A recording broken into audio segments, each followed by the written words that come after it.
this is the first ever Apple Watch, and it has a headphone jack and a 30 pin. Yeah, it's not actually an Apple Watch. So this is the iPod Nano 6th generation. And yeah, it's an iPod Nano just as this is. This is a 2nd gen iPod Nano and it's a bit broken, but yet this is just an iPod. It has a clip, a 30-pin dock connector, headphone jack, volume buttons, power button, and it's a touchscreen. This is like if an iPod Touch and a Shuffle had a baby, because, I mean, just look at how small it is. And I think it's meant to work like this or something. And indeed, you grab your headphones, you plug them into the side, and you play some music. So I'm gonna plug it into my recorder. Let's press shuffle. Oh no. Not this time for Kanye. I'm not gonna play more because copyright. But yes, you can see it's a perfectly usable iPod. You can scrub your music, and you have your little music library with all your albums. I actually used this as a music player a couple of years ago. I used to be very vocal about how wired headphones are just better than Bluetooth, so I totally used this for music for a while. But I eventually did buy a pair of Bluetooth headphones, and this has no Bluetooth, so yeah, I don't use it anymore. And this is actually a pretty cool iPod because it runs this sort of like proto iOS. You can scroll your music like this, and it has like the letter scrolling thing. It has a timer and a clock. It even has a stopwatch, and the buttons look exactly like the ones on like old iOS. And it has the same ringtones. And look, like it even does the little pop-up. It has all the ringtones from the original iPhone, including that one. Let's set that one. There's a couple of apps like podcasts, photos. You can, with your computer, sync photos into this. That's really useful for like the bus timetable, although you cannot zoom, which sucks. It also has a radio, which, does it even work? Anyways, this was a cool iPod. And what happened is that someone saw this small size, and by someone I mean even Steve Jobs when he announced this. And considering where we are now with smartwatches, because this is from 2010, this is 4 years before the Apple Watch, well, I mean, there's some resemblance. One of our board of director members is going to clip it onto an armband as a watch. So of course, someone made a watch kit for the Nano. And here we have one example of it. And yeah, some assembly required.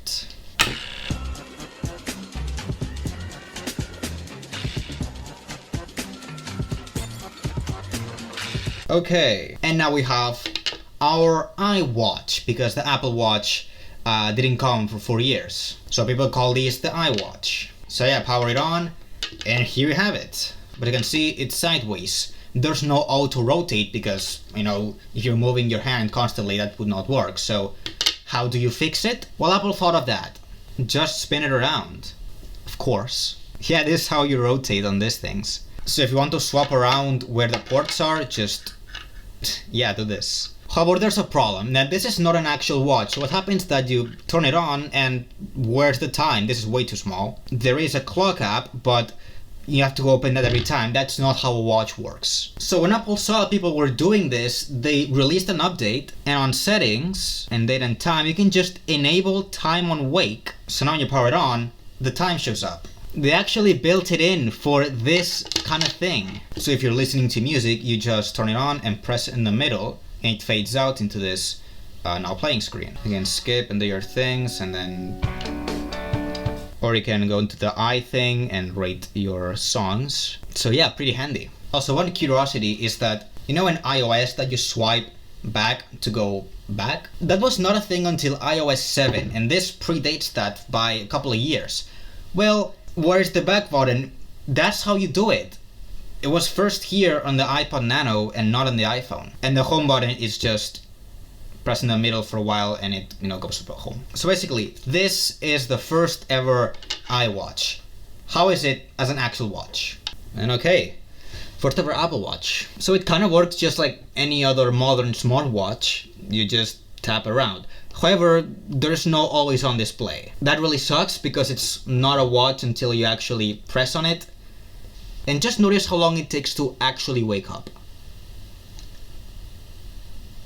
about a second. It's a bit slow. But hey, it tells the time, it's a watch. And well, you just grab some headphones, plug them in, and you listen to music. So yeah, you have your cable dangling around. Or what I would do is I would route the headphone cable inside of my hoodie so that it would kind of come out like this, so that there wouldn't be like a mess of cables, you know. And yeah, I actually used this for a good couple of months. You might have actually seen me wearing this watch in some of my older videos. And yeah, this was really cool. It's such a geeky toy, but I love this watch. The only inconvenience is that you have to charge it with this good old 30-pin cable. Yeah, you plug it in like this. And yeah, and this is also how you sync your songs to it, using good old iTunes with MP3 files that you probably did not download legally. But hey, having like this iPod on your wrist, this is the coolest thing ever.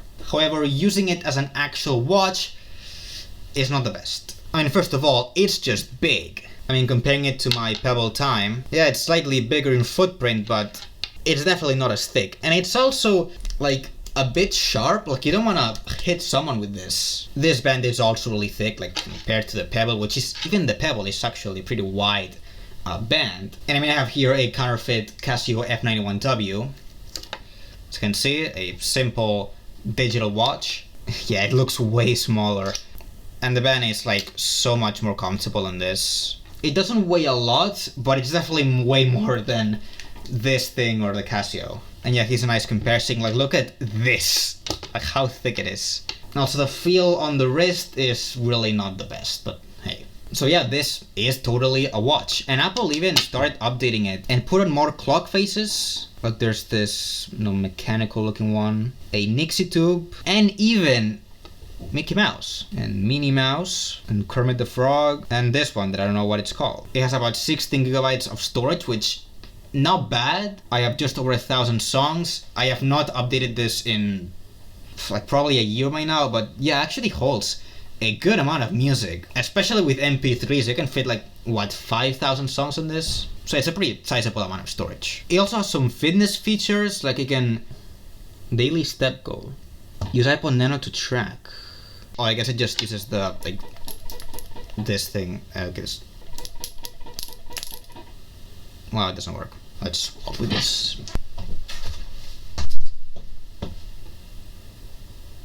Okay, it does technically work, but I don't know if it's accurate. There's also voice memos, which I have used for like recording voice. I actually totally recorded a video that I ended up scrapping with this because it has a headphone jack, and hey, this worked for, you know, recording voice. And it has the like old iOS view meter. So yeah, I don't think I've got anything else to say. iPod Nano 610, pretty cool. The batteries on here are like what, 15 years old now, so yeah, it's not very practical as a watch nowadays. And yeah, sorry, I have battery even though I just charged it. So yeah, thank you for watching, and I'll see you on the next one. Bye.